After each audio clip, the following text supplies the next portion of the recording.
Sunrise. It's Andrew here with your small group questions for this week as we dive into Genesis 29, 31 through chapter 30, verse 24.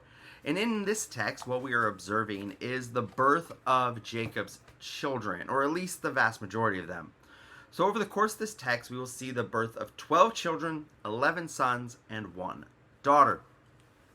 So as you open the text, of course, the first question that's going to stand out is, what is the significance of God in this text? He is who opens our text. So our text opens with the fact that God had mercy, if you will, heard Leah in her distress.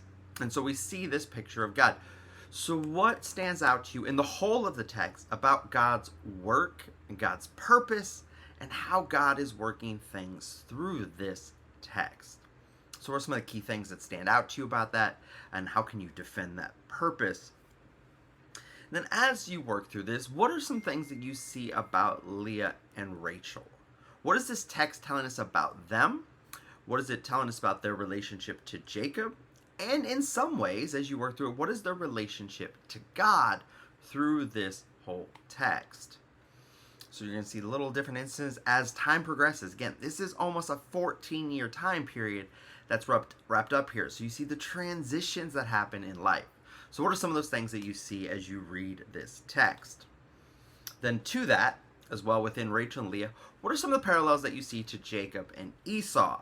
How are these two siblings similar and different to the siblings that we saw before? So Jacob right in the middle of both of these instances. How do we see these things play out?